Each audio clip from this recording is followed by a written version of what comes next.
नमस्कार साथियों, स्वागत है आप सभी का फिर से Kumar Gaurav current affair class notes में, जो आपके लिए काफ़ी ज़्यादा इंपॉर्टेंट रहती है। तो आज की क्लास आपके लिए बहुत ज़बरदस्त रहने वाली है। ललन टॉप प्रश्न आप सभी के लिए लेकर आया हूँ। स्टैटिक जीके के बहुत सारे क्वेश्चन आपके लिए लेकर आया हूँ और इसके साथ साथ करंट अफेयर का धुआं होता ही है इस क्लास में, आप सभी को पता है। बहुत ही कम समय में बेहतर रिविज़न और ज़बरदस्त रिविज़न आपका होता है इस क्लास में। तो इससे आप सभी लोग काफ़ी ज़्यादा बेनिफिट ले सकते हैं इस क्लास से। तो सभी साथी मेरे साथ जुड़ें और एक बार चैनल को सब्सक्राइब जरूर कर लें, बेल आइकन घंटी को दबा दें और डेली इस वीडियो को देखें। आप लोग धीरे धीरे आपके अंदर बहुत सारी चीज़ें डेवलप होने वाली हैं, बहुत सारी चीज़ें आप लोग अपने आप में डेवलप करने वाले हैं। तो सभी साथी वीडियो से ज़रूर जुड़ें, आपको ये क्लास बहुत आगे तक लेकर जाएगी, ऐसा मेरा विश्वास है। ठीक है, और मैं इस विश्वास को पूरा कायम रखूँगा, जिससे कि आप सभी लोग पूरा विश्वास मुझ पर बनाए रखें। ठीक है, चलिए आज की क्लास देखिएगा, आपको बहुत मज़ा आने वाला है। क्लास में बहुत कुछ है आप सभी के लिए बताने के लिए और समझाने के लिए। ठीक है, तो बहुत सारी चीज़ें मैं आपको दिखाऊंगा और चित्रों के माध्यम से भी समझाने की कोशिश करूंगा आज की क्लास में। ठीक है, क्यों कमेंट बॉक्स में कुछ साथियों ने कमेंट किया था कि सर आप एक दो पिक के माध्यम से भी हमें चीज़ों को समझाने की कोशिश किया करें। तो आज मैं आप सभी को एक बहुत ही अच्छा टॉपिक समझाने वाला हूँ चित्र के माध्यम से। ठीक है, चलिए शुरुआत करते हैं आज के पहले क्वेश्चन की। और पहला क्वेश्चन हमारे स्क्रीन पर है, दुनिया का सबसे सख्त धूम्र जो निषेध कानून पारित किया गया है। तो दुनिया का सबसे सख्त धूम्रपान निषेध कानून जो पारित किया गया है वो इंग्लैंड के द्वारा। देखिए, जिस दिन ये इंग्लैंड में पारित किया गया उससे एक दिन पहले ही मैंने सपना देखा था कि भारत में इस प्रकार का सख्त कानून क्या किया गया है पारित किया गया है, जिसमें अगर कोई भी बच्चा सिगरेट दारू खरीदता है तो उसको तुरंत ही पकड़ के जेल में डाल दिया जा रहा है। ऐसा मैंने सपना देखा था, है ना। लेकिन ये सपना भारत में तो पूरा नहीं हो पा रहा मेरे ख्याल से, लेकिन इंग्लैंड में ज़रूर मेरा सपना पूरा होता हुआ दिख रहा है मुझे। ठीक है, तो काफ़ी अच्छा सपना था। मैंने देखा कि कोई भी बच्चा अगर सिगरेट खरीदता है तो उसके लिए अलग से एक फोर्स बनाया गया है कि अगर कहीं पे भी बच्चों को देख लिया सिगरेट पीते हुए तो उनकी तोड़ाई हो रही है ढंग से। लेकिन ऐसा अच्छा सा जो आपका जो खुशखबरी मिली मुझे सुबह उठ कर, जब मैंने पढ़ा इस क्वेश्चन को देखा तो देखा कि इंग्लैंड में ऐसा सख्त कानून क्या हो गया है, पारित हो गया है। ठीक है, यहाँ के जो प्रधानमंत्री हैं ऋषि सुनक, इनके द्वारा इसे लोअर हाउस में अभी हाल ही में पेश किया गया था। और ये किस पार्टी के हैं, तो कंजर्वेटिव पार्टी के, आप सभी को पता है, ऋषि सुनक जी। यहाँ पर 15 वर्ष या उससे कम उम्र के जो बच्चे हैं उनको धूम्रपान बेचा नहीं जाएगा। ठीक है, और हर साल इसकी उम्र जो है 1 साल बढ़ा दी जाएगी। यानी आज 15 साल है तो अगले साल इसको 16 कर दिया जाएगा, फिर 16 वर्ष से अधिक, 16 वर्ष से कम 16 वर्ष से जो कम उम्र के बच्चे होंगे उनको नहीं दिया जाएगा। फिर ऐसे अगले साल 1 साल और बढ़ जाएगी, 17। तो मतलब एक प्रकार से इसका ऐसे करना क्या है, इसका मतलब यही है कि धूम्रपान को एकदम क्या करना है, ख़त्म करना है। देखिए, धूम्रपान एक बहुत ज़्यादा आज के जो माहौल है उसमें बहुत ज़्यादा बच्चों को शान शौकत जैसा लगता है धूम्रपान करना। यानी एक छोटा सा बच्चा भी आज उसके हाथ में आप सिगरेट देख सकते हैं, और सिगरेट पीना आज के युवा की सबसे बड़ी क्या होनी है, शान शौकत का हिस्सा बनती जा रही है। ऐसा समझते हैं कि इसके बिना उनका जो है शान शौकत में कमी आ रही है। शान शौकत में कमी नहीं आनी चाहिए, चाहे उधार लेकर सिगरेट पिएँ, फिर चाहे आपको कर्जा लेकर सिगरेट पीना पड़े, लेकिन सिगरेट पीना पड़े अच्छा बहुत ज़रूरी है आप सभी के लिए, है ना। ऐसा आज के युवा को लगता है, लेकिन ये बहुत ही बकवास और बेखुदा एक चीज़ है धूम्रपान करना, जो आपके लिए बहुत ज़्यादा हानिकारक होता है। देखिए, अब कुछ बातें हैं उनको जान लीजिए, जैसे कि ब्लेचले घोषणा पत्र, ये आपका यूके में हुआ था, AI सेफ्टी से संबंधित था। गर्भपात ये इसको संवैधानिक किसने बनाया, तो फ्रांस ने बनाया। भांग को मनोरंजन का हिस्सा किसने बनाया, तो जर्मनी ने। शराब पर चेतावनी प्रदर्शित करने वाला देश कौन सा है, तो वह आयरलैंड। और धूम्रपान पर चेतावनी जारी करने वाला कौन था, कनाडा। ठीक है, तो ये भी आपको पॉइंट यहाँ से याद रखने हैं। देखिए, ये क्वेश्चन हमारे लिए बहुत इंपॉर्टेंट रहेगा। इसमें हम 2-3 बीमारियों के बारे में बात करेंगे और इसके साथ साथ हमारी कौन कौन सी बीमारी किसके माध्यम से होती हैं, इन पर भी हम लोग चर्चा करेंगे। तो इसको आप लोग गौर से अवश्य देखिएगा, क्वेश्चन इंपॉर्टेंट रहेगा। ठीक है, हालांकि कम समय में बहुत सारी चीज़ें आपको मिल जाती हैं, लेकिन फिर भी उसमें से कुछ हिस्से, कुछ चीज़ों को आप एब्जॉर्व करने की कोशिश किया करें। बेशक एक क्वेश्चन कर पाएँ, लेकिन एब्जॉर्व जरूर किया करें। देखिए, क्वेश्चन हमारा मेनिंजाइटिस के लिए टीका लगाने वाला पहला देश। तो मेनिंजाइटिस पहले समझते हैं होता क्या है। मेनिंजाइटिस एक प्रकार से मस्तिष्क का क्या है, एक बीमारी है, मस्तिष्क से संबंधित है, और ये वायरस से होती है। किससे होती है, वायरस से। और ये 5 प्रकार की होती है, ACXWY, ये 5 प्रकार की होती है। ये मस्तिष्क में होती है, किस में होती है, मस्तिष्क में होती है। इसमें 3 परतें होती हैं, हम सभी को पता है मस्तिष्क की। उसमें से जो ऊपर वाली परत होती है उस पर सूजन आ जाना ही क्या कहलाता है, मेनिंजाइटिस कहलाता है। मेनिंजाइटिस, इसके लक्षण क्या है, सिर में दर्द होना, बुखार आना, गर्दन में अकड़न रहना, ठंड लगना, उल्टी आना, जी मिचलाना, ये सब क्या है, इसके लक्षण हैं। तो हाल ही में एक टीका बनाया गया है और मेनिंजाइटिस का टीका लगाने वाला पहला देश होगा आपका कौन सा, तो नाइजीरिया होगा। और इस टीके का नाम है मैन 5V। इसका नाम क्या है, मैन 5CV, या इसी को मैन 5 भी बोल सकते हैं, ठीक है। ये इसका नाम रखा गया है। मैन मतलब यहाँ पर क्या है, मेनिंजाइटिस, ये आपका रखना है। इसके साथ साथ ये कब से कब तक के बच्चों को या कितने बड़े लोगों को दिया जा सकता है, तो 9 माह से 85 वर्ष की आयु के जो भी बुजुर्ग होते हैं उन तक को इसका टीका दिया जा सकता है, ठीक है। तो यहाँ तो हमने बात कर ली किसी मेनिंजाइटिस की। अब हमारे कुछ और रोग हैं जो हमारे लिए इंपॉर्टेंट रहते हैं, परीक्षाओं बनते रहते हैं उससे क्वेश्चन, उसको देख लेते हैं हम लोग। जैसे कुछ समय पहले आपने एक क्वेश्चन पढ़ा होगा, दुनिया में पहली बार सिकल सेल एनीमिया और थैलेसीमिया के इलाज के लिए कैसी गेवी जीन थेरेपी मंजूरी दी थी, ये किसने थी, इंग्लैंड ने दी थी। सिकल सेल एनीमिया, इसके बारे में जान लेते हैं। एक रक्त विकार आपका क्या है, रोग है जिसमें RCV का निर्माण में दिक्कत होता है, ठीक है, यानी हंसी आकार की हो जाती है आपकी क्या, RCV। ठीक होने वाली पहली रोगी इसकी कौन थी, तो वो थी आपकी विक्टोरिया ग्रे, जीन थेरेपी के द्वारा ठीक की गई थी, ठीक है। जीन थेरेपी जब हमारा DNA होता है उसमें से एक जीन निकालकर उसको परिवर्तित करना ही कहलाता है, ठीक है। नेक्स्ट एक क्वेश्चन और था हमारा, ये क्वेश्चन हमारा बनता रहता है, यहाँ से बहुत सारे इंपॉर्टेंट बातें हम लोग जानेंगे। विश्व एड्स दिवस कब मनाते हैं, 1 दिसंबर को मनाते हैं। थीम क्या है, समुदायों के लिए नेतृत्व करने दें। एड्स की फुल फॉर्म क्या होती है, तो एक्वायर्ड एमिनो डिफिशियंसी सिंड्रोम, ठीक है, ये आपका रखना है। इसके वायरस का नाम क्या है, तो HIV, ठीक है, human deficiency virus, sorry human immuno deficiency virus, इसका फुल फॉर्म है। इसके लिए कौन सा टीका लगता है आपका, तो एलिजा टेस्ट, है ना, इसको हम क्या बोलते हैं, एलिजा टेस्ट होता है। एलिजा टेस्ट जिसको फुल फॉर्म एंजाइम लिंक्ड और असेंबली इम्यूनो सर्वेलेंट एसेज, IVF एंट्रो फर्टिलाइजर, ठीक है, ये IVF की फुल फॉर्म है। क्वेश्चन नंबर 3 देखिए। क्वेश्चन नंबर 3 में हम लोग बहुत सारी चीज़ों पर बात करेंगे, कुछ अंतरिक्ष से संबंधित हमारे प्रश्न हैं वो भी देखेंगे। इसरो कब तक अंतरिक्ष अभियानों को मलबा मुक्त करने की घोषणा की है, तो इसरो ने हाल ही में घोषणा की है कि वह अंतरिक्ष के जितने भी अभियान हैं उनको कैसा बनाएगा, मलबा मुक्त बनाएगा। कब तक, 2030 तक ऐसा कर लेगा। इसरो की बात करें तो 15 अगस्त 1969 में स्थापना हुई थी, बेंगलोर में हेडक्वार्टर है, और S सोमनाथ वर्धमान इसके क्या है, अध्यक्ष हैं, ठीक है। स्पेस का जो वेस्ट होता है या कचरा होता है उसे हम बोलते हैं डेब्रीज, ठीक है, और इस डेब्रीज को नष्ट करने के लिए एक परियोजना चलाई जाएगी, नेत्रा परियोजना। ये उपग्रहों का कचरा टकराने से रोका जाएगा, ठीक है, इसके लिए आपकी नेत्रा परियोजना चलाएगी कि उपग्रह से कोई भी कचरा आपका ना टकरा जाए, इसलिए इसको नेत्रा परियोजना को स्टार्ट किया जाएगा। अब हमारे कुछ देखिए टारगेट्स हैं, जैसे 2047 का टारगेट क्या है हमारा, कार्बन न्यूट्रल हमें मुक्त होना है। 2070 शुद्ध शून्य कार्बन उत्सर्जन करना है हमें, ठीक है, शुद्ध शून्य कार्बन उत्सर्जन इसको बढ़ावा देना है ना, ये काफ़ी ज़्यादा इंपॉर्टेंट है। 2070 का लक्ष्य हमारा। 2028 तक चंद्रयान 4 हमारा लॉन्च किया जाएगा। 2025 तक TB मुक्त हो जाएगा भारत। 2030 तक मलेरिया मुक्त होने का हमने लक्ष्य रखा है। 2023 किसका वर्ष है, तो मिलेट्स का वर्ष था। 2024 ये कैमलेट्स का वर्ष है। 2027 तक फाइलेरिया मुक्त हो जाएंगे और 2047 तक सिकल सेल एनीमिया मुक्त हो जाएंगे। तो ये हमारे कुछ टारगेट्स थे, ठीक है। और चूँकि हमारा क्वेश्चन अंतरिक्ष से संबंधित था, तो एक क्वेश्चन था हमारा, अंतरिक्ष में सर्वाधिक समय 878 दिन 12 घंटे बिताने का नया रिकॉर्ड किसने बनाया है, तो इनका नाम है ओलेग कोनो, ये रूस के थे, ठीक है, रोसकॉसमॉस के द्वारा इन्हें भेजा गया था।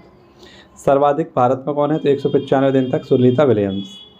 अंतरिक्ष में जाने वाले पहले महिला कौन थी, तो वैलेंटीना तेरेस्कोवा। पहले पुरुष कौन थे, यूरी गार्गिन। पहले भारतीय कौन थे, तो ये थे राकेश शर्मा। पहली भारतीय महिला कौन थी, कल्पना चावला। चांद पर जाने वाले प्रथम व्यक्ति कौन थे, तो नील आर्मस्ट्रांग। चांद पर जाने वाली प्रथम महिला कौन होंगी, क्रिस्टलिना कोच। अंतरिक्ष में जाने वाली पहली महिला कुतिया का नाम क्या था, लाइका। मार्स रोवर की कमान संभालने वाली कौन थी, तो अक्षरा कृष्णमूर्ति। और अंतरिक्ष दिवस हम लोग कब मनाते हैं, 23 अगस्त को। पहली बार कब मनाया गया था, 2023 में मनाया गया था अंतरिक्ष दिवस, ठीक है, तो ये भी हमें याद रखना है। एक क्वेश्चन और नीचे आ रहा था, इसे भी हम लोग देख लेते हैं एक बार। एलोरा अजंता महोत्सव कहाँ मनाया गया, तो संभाजी नगर में। संभाजी नगर ये हमारा महाराष्ट्र में, यहाँ पर इसको मनाया गया था। एलोरा किससे संबंधित, राष्ट्रकूटों से, और अजंता किससे संबंधित है, गुप्तों से। राष्ट्रकूट के संस्थापक कौन थे, दंतिदुर्ग, और गुप्त वंश के संस्थापक थे श्रीगुप्त, ठीक है। तो 7 साल बाद महाराष्ट्र में एक उत्सव मनाया गया जिसका नाम है एलोरा अजंता अंतर्राष्ट्रीय महोत्सव, ठीक है। आगे बढ़ते हैं। अगला क्वेश्चन साथियों हमारा, देखिए इसमें मैं आपको यहाँ पर समझाने वाला हूँ, सूर्य तिलक की दुर्लभ घटना कहाँ। तो आप सभी को पता है सूर्य तिलक की दुर्लभ जो घटना हुई है ये हमारे राम मंदिर में। अभी मैं इसको चित्र के माध्यम से आपको बताऊँगा। पहले आप लोग थोड़े से क्वेश्चन है उनको जान लीजिए। 17 अप्रैल को हम सभी को पता है क्या हुआ था, तो रामनवमी हुई थी। तो उसी दिन 17 अप्रैल को ये घटना घटित हुई थी आपकी सूर्य तिलक की घटना। सूर्य तिलक की घटना क्या है, तो यहाँ पर प्रभु श्री राम के मस्तक पर है ना एक टेक्नोलॉजी के आधार पर क्या किया गया है, एक सूर्य की सीधी किरणें पहुँचाई गई हैं जिसको बोला गया है सूर्य तिलक। 22 जनवरी 2024 को हम सभी को बताया रामलला प्राण प्रतिष्ठा की गई थी। रामलला प्राण प्रतिष्ठा के तहत ही ऐसा बताया गया था कि पहली बार क्या होगा, सूर्य तिलक की जो दुर्लभ घटना होगी वो रामनवमी को की जाएगी। और इसी के चलते सभी वैज्ञानिक लगे हुए थे, है ना, जो भी हमारे वास्तुकार थे वो इसमें लगे हुए थे। इसमें आप सभी को जानना है। देखिए राम मंदिर जो है हमारा, राम मंदिर के वास्तुकार कौन थे, तो चंद्रकांत सोमपुरा थे। जो राम की मूर्ति थी उसके वास्तुकार कौन है, तो वह योगी जो आदित्य योगीराज थे ये थे। और कंपनी कौन थी जिसने बनाया था, तो लार्सन एंड टुब्रो। देखिए इस चित्र की सहायता से आप लोग इसको समझ सकते हैं। पहले स्टेप हमारा क्या था कि देखिए ये हमारा लेंस इस प्रकार से लगा हुआ है, ठीक, यहाँ पर हमारा एक दर्पण लगा हुआ है और इस दर्पण पर सूर्य की सीधी किरणें इस पर पड़ने वाले हैं, ठीक है। रामनवमी के दिन सूर्य की रोशनी मंदिर के तीसरे तल पर लगे दर्पण पर गिरेगी, जहाँ से परावर्तित होकर पीतल की पाइप में प्रवेश करेगी। देखिए ये इस प्रकार से मैंने आपको बताया, ये तीसरे मंजिल जो कि हमारा तीसरा मंजिल है किसका, राम मंदिर का, उस पर एक दर्पण लगा हुआ है। उस दर्पण पर पहले सूर्य के प्रकाश पड़ेगा और सूर्य का प्रकाश परावर्तित होकर कहाँ पर, तो पीतल के पाइप में प्रवेश करेगा। जैसे ही पीतल के पाइप में प्रवेश करेगा तो यहाँ पर 90 डिग्री पर जो कोना होता है यहाँ पर भी एक दर्पण लगा हुआ है और यहीं पर टकराकर पुनः से जो हमारी सूर्य की किरणें हैं वो क्या होंगी, यहाँ पर नीचे आएंगी, परावर्तित होकर आगे बढ़ेंगी। इसके बाद तीसरे स्टेप में क्या होगा, देखिए तीसरे स्टेप में जब वो आगे बढ़ेंगी तो उसके बीच में 3 यहाँ पर लेंस लगे हुए हैं जो इसकी गुणवत्ता को बढ़ाएंगे, यानी प्रकाश की गुणवत्ता को बढ़ाएंगी। पीतल के पाइप में लंबवत जाते हुए किरणें 3 अलग अलग लेंसों से गुजरेंगी, ठीक है। ये इसका तीसरा स्टेप होगा। इसके बाद चौथा स्टेप क्या होगा, आगे बढ़ेंगी किरणें और किरणें आगे बढ़ने के बाद एक यहाँ पर पुनः से एक दर्पण का उपयोग किया गया है। किरणें 3 लेंस से गुजरने के बाद लंबवत पाइप के गर्भगृह के सिरे पर दर्पण में टकराएंगी, यानी यहाँ टकराएंगी और उसके बाद सीधा यहाँ से निकल जाएंगी। 5वां स्टेप क्या होगा, लंबवत पाइप के दूसरे सिरे पर टकराकर क्या करेंगी, आगे बढ़ेंगी और पुनः 90 अंश से टकराकर आगे बढ़ती हैं क्षैतिज दिशा में। इसके बाद आप सभी को पता क्या हुआ, गर्भगृह में लगे दर्पण से टकराने के बाद सीधे किरणें रामलला के मस्तक पर 45 मिमी का एक गोलाकार सूर्य तिलक लगाएंगी। यहाँ पर ये आपका तिलक लग जाएगा, ठीक है। तो ये हमारा क्या था, ये जो था ये सूर्य तिलक था, सूर्य तिलक की घटना थी। दोपहर 12 बजे किरणें रामलला के मस्तक पर पड़ेंगी, निरंतर 4 मिनट तक रामलला के मुखमंडल पर यह प्रकाशमान रहेंगी। तो ये घटना थी पूरी की पूरी आपकी राम मंदिर परिसर के बाद। ये आपको घटनाएं जाननी चाहिए, काफ़ी अनोखी घटना थी ये। इस प्रकार से आप काफ़ी चित्रों के माध्यम से समझ सकते हैं। 3 लेंसों का प्रयोग किया गया है यहाँ पर और 1 और 3 यहाँ पर दर्पणों का प्रयोग किया गया है, ठीक है। अब देखिए साथियों हमारे कुछ मंदिर हैं, मंदिर की बात आई थी तो मंदिर को एक बार हम लोग देख लेते हैं कौन कौन से। जैसे अमरकंटक का मंदिर कहाँ पर है, छत्तीसगढ़ में है। अक्षरधाम मंदिर कहाँ पर है, दिल्ली में है। अमरनाथ गुफा मंदिर कहाँ पर है, जम्मू कश्मीर में है। अन्नामलाई मंदिर कहाँ पर है, तमिलनाडु में है। अंग्राबाद मंदिर ये आपका झारखंड में है। बृहदेश्वर मंदिर तमिलनाडु में है। बद्रीनाथ मंदिर उत्तराखंड में है। दुर्गियाना मंदिर पंजाब में है। चेन्नाकेशवा मंदिर कर्नाटक में है। द्वारकाधीश मंदिर गुजरात में है। स्वर्ण मंदिर पंजाब अमृतसर में है। इसके बाद आपसे पूछे कि गोमटेश्वर मंदिर कहाँ पर है, कर्नाटक में है। गंगोत्री मंदिर उत्तराखंड में है। होलेश्वर मंदिर कर्नाटक में है। और कालीकट मंदिर कहाँ पर है, ये भी आपका पश्चिम बंगाल में है, ठीक है। अगर आपसे पूछे अंकोरवाट मंदिर कहाँ पर है तो आप लोग मुझे कमेंट बॉक्स में बताइए कि अंकोरवाट मंदिर कहाँ पर है, ठीक है। और हाल ही में भारत के बाहर सबसे बड़ा राम मंदिर किस देश में बनाया गया है, ये भी आप लोग मुझे कमेंट बॉक्स में बताइए। अगला क्वेश्चन देखिए, 2023-24 में भारत में $10 अरब से अधिक के आईफोन निर्यात करने वाली कंपनी कौन है, तो एप्पल कंपनी है। भारत में इस कंपनी थी, इसका नाम विजडन। इसके द्वारा $10 अरब से अधिक आईफोन का क्या किया गया, निर्यात किया गया है और निर्माण करने के लिए प्रोडक्शन लिंक्ड इंसेंटिव जो स्कीम है इसके तहत किया गया था, ठीक है, प्रोडक्शन। नेक्स्ट क्वेश्चन नंबर 6 आपसे क्या कह रहा है, पानी से माइक्रोप्लास्टिक हटाने के लिए हाइड्रोजेल विकसित किया। तो हाइड्रोजेल हाल ही विकसित किया है IISc Bangalore, Indian institute of science centre है, इसके द्वारा क्या किया गया है, हाल ही में माइक्रोप्लास्टिक को हटाने के लिए हाइड्रोजेल विकसित किया है। इसका कण कितना होता है, माइक्रोप्लास्टिक जो होता है पानी में घुलन हमारी जो प्लास्टिक होती है उसको बोलते हैं माइक्रोप्लास्टिक।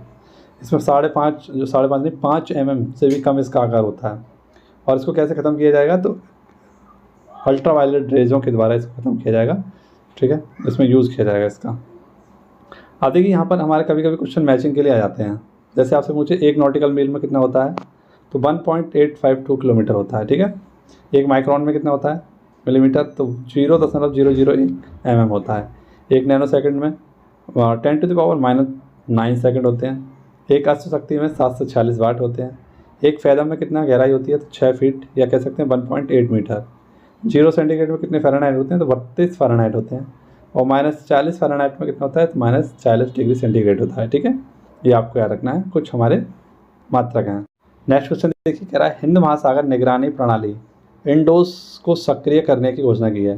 तो भारत ने किसकी सहायता से, यूएसए की सहायता से आपका हिंद महासागर में एक प्रणाली लगाई गई है जो उसकी रक्षा करेगी। इसमें 36 सेंसर लगाए जाएंगे आपके और उनको बोला जाएगा प्लव, ठीक है। तो यूएसए और भारत के साथ इंडोस जो आपकी प्रणाली है, इंडोस मतलब आप समझ सकते हैं हिंद महासागर में निगरानी की एक प्रणाली है, ठीक है। नेक्स्ट देखिए क्वेश्चन नंबर 8 का कह रहा है आपका, क्वेश्चन नंबर 8 भी इंपॉर्टेंट है। और इसके बाद बात करेंगे क्वेश्चन नंबर 9 पर, बहुत इंपॉर्टेंट क्वेश्चन रहेगा आपका इंपॉर्टेंट। क्वेश्चन नंबर 8 है आपका, कहा गया है मोंटे कार्लो मास्टर्स 1000 का खिताब किसने जीता है, तो जीता है स्टेफानोस, ये ग्रीस के इन्होंने जीता है। किसको हराकर, तो कैस्पर रूड को हराकर ये जीता है इन्होंने, ठीक है। देखिए वहाँ पर 3 मंदिर में लिखने वाला था लेकिन जगह नहीं थी, इसलिए वहाँ के मंदिर मैंने यहाँ लिख दिए थे। जैसे भारत माता मंदिर कहाँ पर आपका, वाराणसी में है। दूध का कर्ज मंदिर कहाँ पर है, वाराणसी में है। और जंगली नाथ मंदिर कहाँ पर है, बहराइच में है। ये तीनों क्वेश्चन आप लोग कह रहे होंगे सर ने यहाँ क्यों लिख दिए, क्योंकि वहाँ जगह नहीं थी इसलिए मैंने यहाँ लिख दिया। और ये क्वेश्चन पेपर में आए हुए थे इसलिए मैंने यहाँ पर आपको लिख दिए हैं, जिससे कि आपको भी याद रहे कि कोई दूध का कर्ज नामक मंदिर भी है जो वाराणसी में है। भारत माता मंदिर आपको याद होगा, लेकिन जंगली नाथ मंदिर ये इसको जान लीजिए बहराइच में है, ठीक है। इसलिए मैंने यहाँ पर आपको बताने के लिए इनको लिख दिया था। आप क्वेश्चन नंबर 10 देख लीजिए, आप क्वेश्चन नंबर 9 देख लीजिए। विश्व हीमोफीलिया दिवस कब मनाते हैं, तो प्रत्येक 17 अप्रैल को मनाते हैं। पहली बार 1989 में मनाया गया था। इसमें क्या होता है, रक्त का थक्का नहीं जमता। आप सभी को पता है रक्त का थक्का नहीं जमता हीमोफीलिया में, यानी एक बार अगर चोट लग जाती है तो यहाँ पर रक्त का थक्का नहीं जमता है।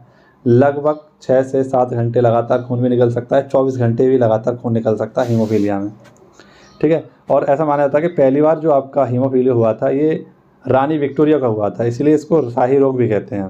हीमोफीलिया में जो भाग होता है वो स्त्री होती है, हमेशा कौन होता है, स्त्री होती है। और रोगी कौन होता है, रोगी होता है पुरुष। मतलब बहुत सारे चांस ऐसे होते हैं कि रोगी पुरुष हो जाए, और भाग तो हमेशा इसकी कौन होती हैं, महिलाएं होती हैं, यानी स्त्रियां होती हैं। अच्छा, हीमोफीलिया से संबंधित एक दवा है जिसका नाम है हेमजेनिक्स। क्या नाम है इसका, हेमजेनिक्स। और ये विश्व की सबसे महंगी दवा है हेमजेनिक्स। लगभग 3 से 3.5 करोड़ रुपए की एक खुराक है इसकी, हेमजेनिक्स की, ठीक है। तो ये बहुत ही महंगी बीमारी है आपकी, जो ज़्यादातर मेरे ख्याल से कुछ विशेष प्रकार के लोग होते होंगे, बहुत पैसे वाले, शायद ही उनको होती हो आपकी हीमोफीलिया, ठीक है। और इसकी थीम रखी गई है सभी के लिए समान पहुँच, इसकी थीम रखी गई है। अब देखिए हमारी बीमारी से संबंधित बहुत सारे क्वेश्चन रहते हैं, बहुत सारे हमारे फैक्ट रहते हैं, बहुत सारे हमारे दिवस रहते हैं, आप लोगों से भूल जाते होंगे ज़्यादातर।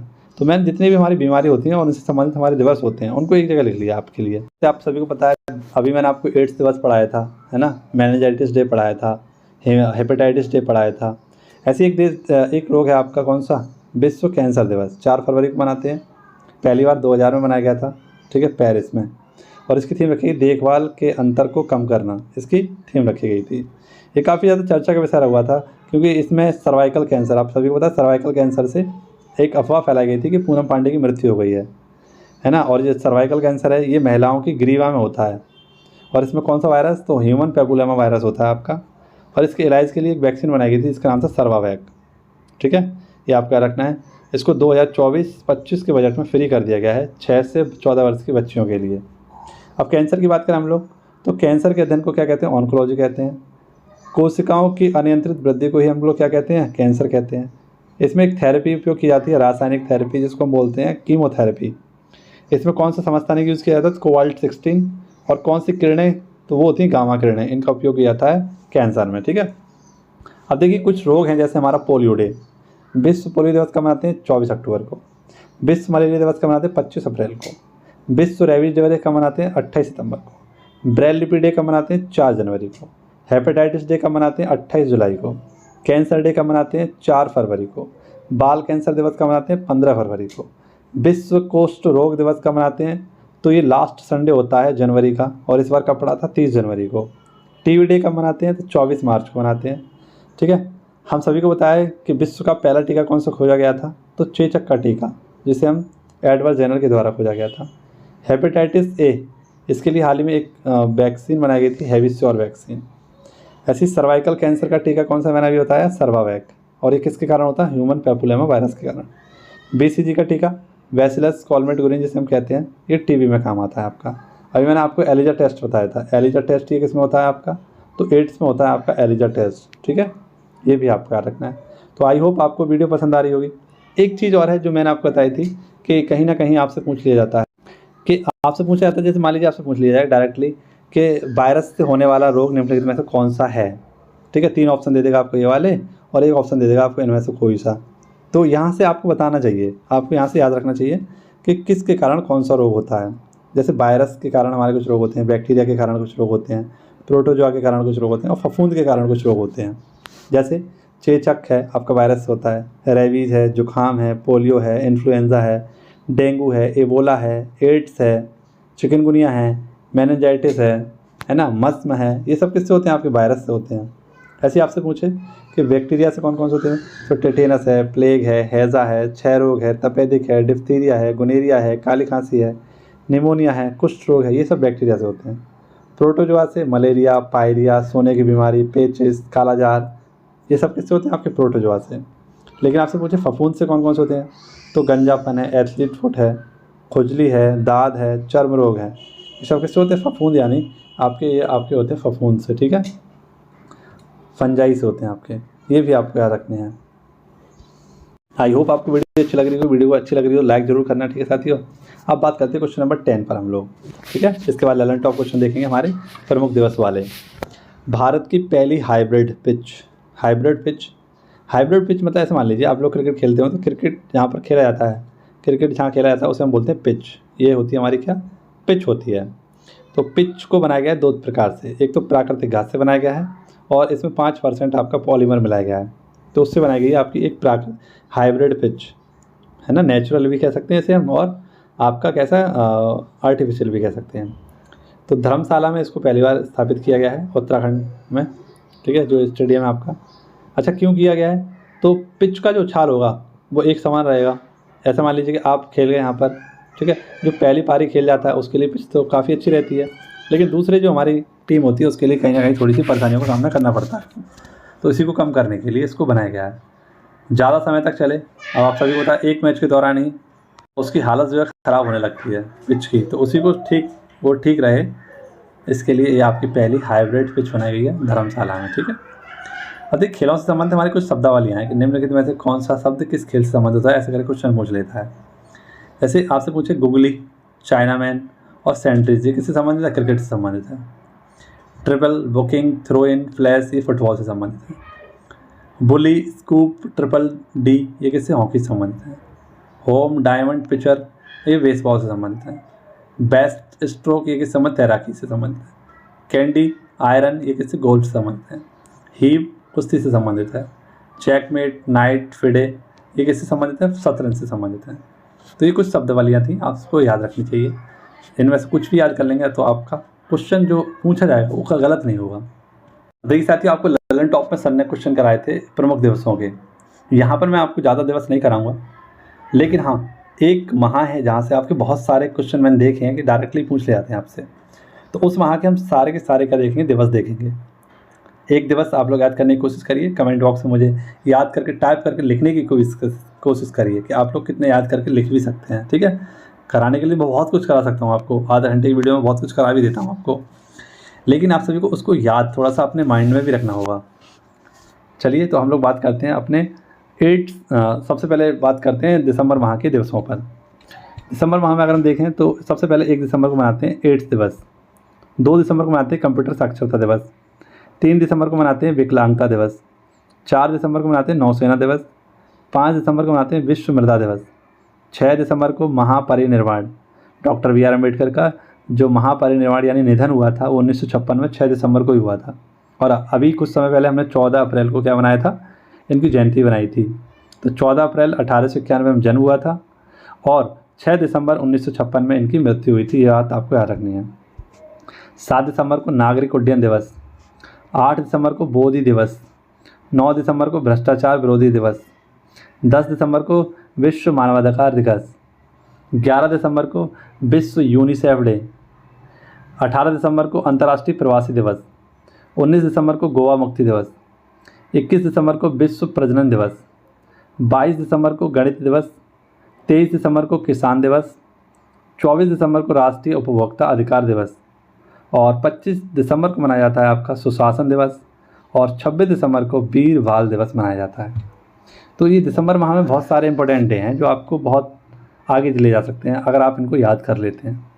हालांकि फुटकर में आप सभी लोग याद कर सकते हैं, इनको लाइन से नहीं कर पाएंगे आप लोग याद, लेकिन फिर भी कहीं ना कहीं अपने माइंड में बना कर रखिए कि आप चीज़ों को याद कर सकते हैं। ठीक है, तो चीज़ें बनेंगी आपकी। आई होप आपको वीडियो पसंद आई होगी, अच्छी लगी होगी। आइए, हमारे सारे 10 क्वेश्चन समाप्त हुए, ललन टॉप क्वेश्चन समाप्त हुए। अगर वीडियो अच्छी लगी हो तो कमेंट बॉक्स में बताना आज की वीडियो कैसी लगी आप सभी को। मिलते हैं आप सभी से अगली वीडियो में, तब तक के लिए खुश रहें, मस्त रहें, व्यस्त रहें और पढ़ते रहें। जय हिंद, जय भारत, वंदे मातरम, भारत माता की जय।